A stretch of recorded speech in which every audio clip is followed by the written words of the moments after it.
चलो मिशिगन सर्वेक्षण पर चलते हैं। मुझे यह दिलचस्प लगा और मुझे ये मोड पसंद है कि खैर ये वास्तव में मोड नहीं है। मैं ये कहने वाला था कि जीरो हेज इसे पेश कर रहा है, लेकिन मुझे उन्हें श्रेय देना होगा। वे वास्तव में इसे मोड़ नहीं रहे हैं। ये आपको बस दिखाता है कि अमेरिका कितना जनजातीय और पक्षपाती बन गया है। मेरा मतलब है ये वास्तव में दुखद है। ये सच है कि आप या तो एक टीम पर हैं या दूसरी पर, और अगर आप एक टीम पर हैं तो आपको उस टीम द्वारा किए जा रहे हर काम को पसंद करना होता है और आपको नफरत करनी होती है दूसरी टीम जो कुछ भी कर रही है। और देखो, ये सिर्फ डेमोक्रेट्स नहीं हैं, रिपब्लिकन भी ऐसा ही करते हैं, बिल्कुल वही करते हैं। मेरा मतलब है मैं इसे अपने ट्विटर फीड पर लगातार देखता हूं, या जब भी मैं बात करता हूं तो अपने यूट्यूब चैनल पर भी देखता हूं। जब भी मैं डोनाल्ड ट्रंप का नाम लेता हूं, मुझे वीडियो पर सामान्य से 2 गुने डिसलाइक मिलते हैं। क्यों? क्योंकि एक समूह के लोग सोचते हैं कि मैं डोनाल्ड ट्रंप को पसंद करता हूं और मैं उनकी आलोचना नहीं करता, और फिर दूसरे समूह के लोग सोचते हैं कि मुझे डोनाल्ड ट्रंप से नफरत है और मुझे ट्रंप डेरेंजमेंट सिंड्रोम है, क्योंकि मुझे उनकी हर एक चीज पसंद नहीं है। तो अगर आप बस निष्पक्ष हैं तो मुझे ये चीजें पसंद हैं जो डोनाल्ड ट्रंप करते हैं, लेकिन मुझे नहीं पता, मुझे वास्तव में वे चीजें पसंद नहीं हैं। मैं इसके बारे में बात करने जा रहा हूं। यह अस्वीकार्य है। आप उस दृष्टिकोण को नहीं रख सकते। ये काला और सफेद होना चाहिए। आपको या तो सब कुछ पसंद करना होगा या सब कुछ नफरत करनी होगी। और ये ऑल्डन के साथ भी बिल्कुल वही है। ये बस देखो, ये नहीं है समाज से राजनीति के प्रति एक स्वस्थ दृष्टिकोण। और दुर्भाग्यवश यही स्थिति अभी संयुक्त राज्य अमेरिका में है। लेकिन चलो इसमें चलते हैं।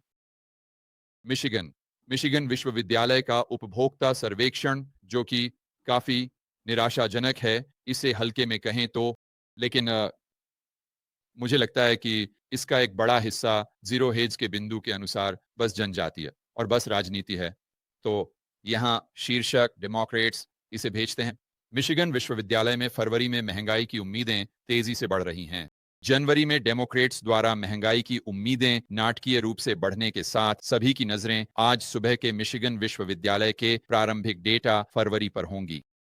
और सही वे थे जैसे एक साल की महंगाई की उम्मीदें 4.3% तक बढ़ गईं, और यह 3.3% से है मुझे लगता है पिछले महीने, और 3.3% वही था जो अपेक्षित था। तो एक पूरा प्रतिशत अंक ऊपर। मेरा मतलब है ये एक बड़ा बदलाव है।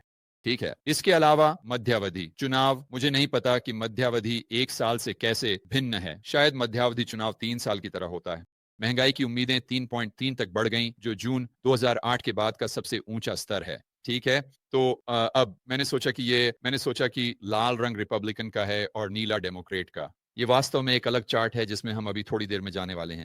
सबसे महत्वपूर्ण बात यह है कि महंगाई की उम्मीदों में वृद्धि पूरी तरह से डेमोक्रेट्स के कारण हुई। कुल मिलाकर भावना 71 से गिरकर 66 अंक पर आ गई। 8 इनेट्रॉन 8 की उम्मीद, ये एक बड़ा चूक है।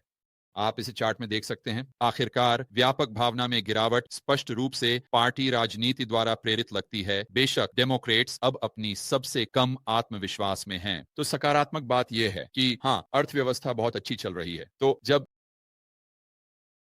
जब ट्रंप कार्यालय में होते हैं तो जाहिर है हाँ, अर्थव्यवस्था बहुत अच्छी चल रही है रिपब्लिकन के अनुसार।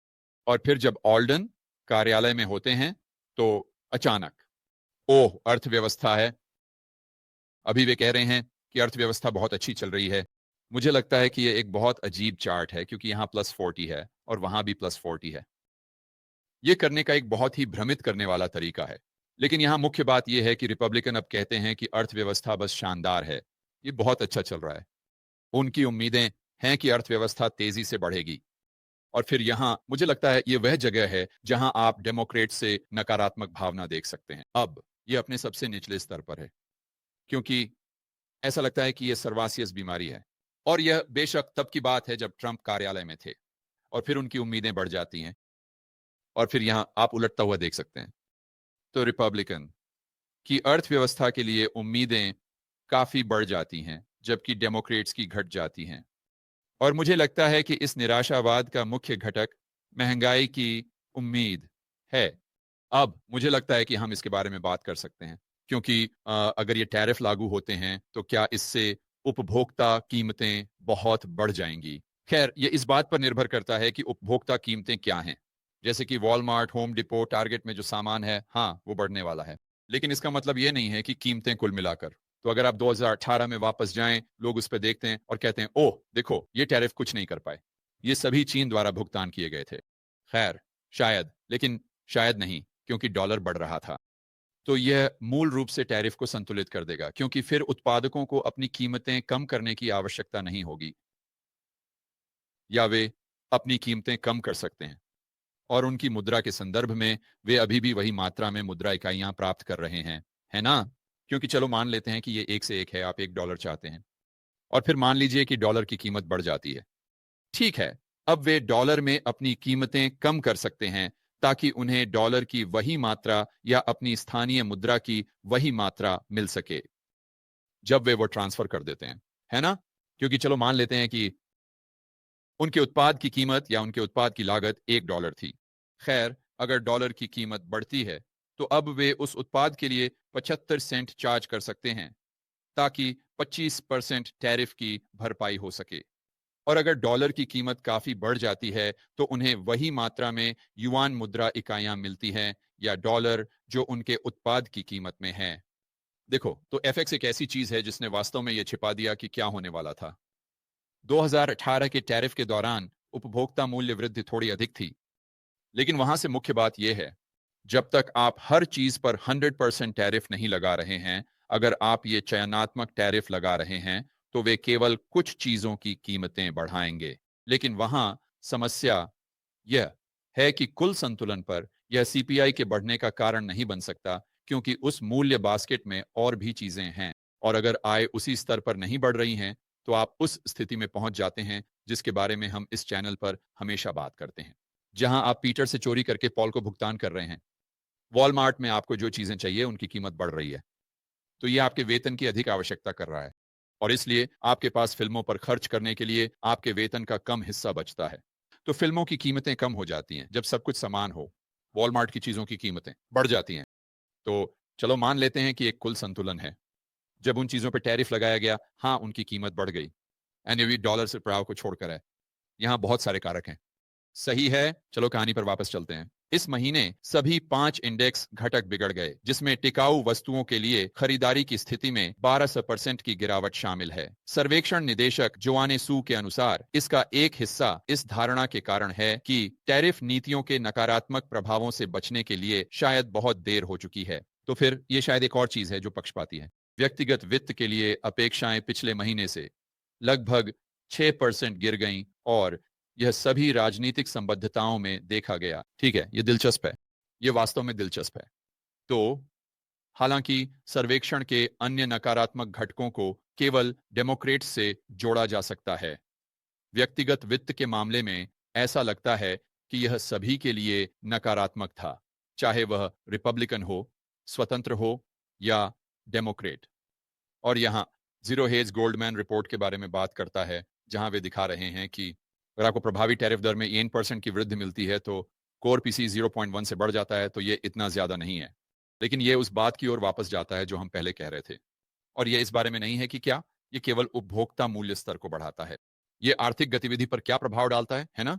क्योंकि भले ही इसका उपभोक्ता मूल्य सूचकांक सीपीआई पर कोई प्रभाव न पड़े, अगर यह आर्थिक गतिविधि को कम करता है, क्योंकि आप पीटर से चोरी कर रहे हैं ताकि पॉल को भुगतान कर सकें, तो आप वास्तव में वहां बैठकर यह नहीं कह सकते कि यह बिना लागत का है ना? या कि चीनी लोग पूरी तरह से लागत को सहन करते हैं, या दूसरी तरफ के उत्पादक विदेशी देश। तो यहां मुख्य बात यह है कि उपभोक्ता भावना गिर रही है, लेकिन इसका कुछ हिस्सा, न कि सारा, बस इस पक्षपाती बकवास का परिणाम है, जहां बहुत से अमेरिकियों के लिए सिर्फ काले और सफेद और ये कि आप किस टीम में हैं के बाहर सोचना लगभग असंभव है।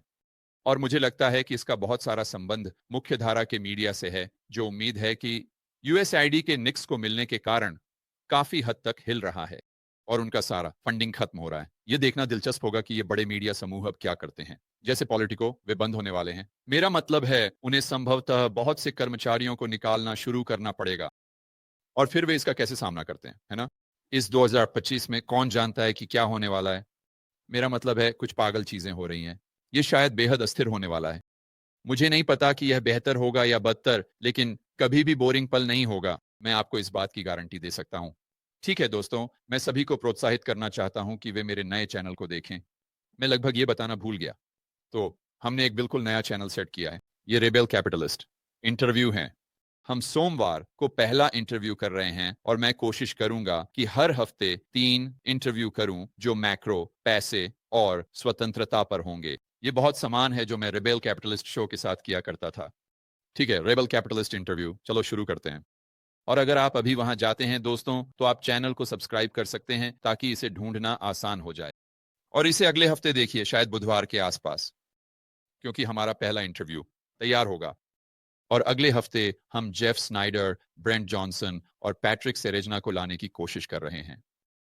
अगले हफ्ते हमारे पास ग्रेग मैनोरिनो का इंटरव्यू तय है। यह एक मजेदार बातचीत होने वाली है। संभवतः लिन जांग और जेराल्ड सैलेंटी। तो ये वही होगा जो मैं रेबेल कैपिटलिस्ट शो के साथ किया करता था। वास्तव में उन सभी अद्भुत दिमागों से बात करने के लिए उत्सुक हूं जो वहां बाहर हैं, जैसे ल्यूक ग्रोमन, जूलियट डेक्लेरक, डग केसी, रिक रूल, रॉबर्ट कियोसाकी, मेरे सभी महान दोस्त इस क्षेत्र में, लिन ओल्डन, क्रिस मैकिन्टॉश, केनी मैकलरॉय, जॉनसन हार्टमैन, सभी लोग और लड़कियां। तो आप सभी निश्चित रूप से उस चैनल को सब्सक्राइब करना चाहेंगे और अगले वीडियो का इंतजार करें बुधवार के आसपास।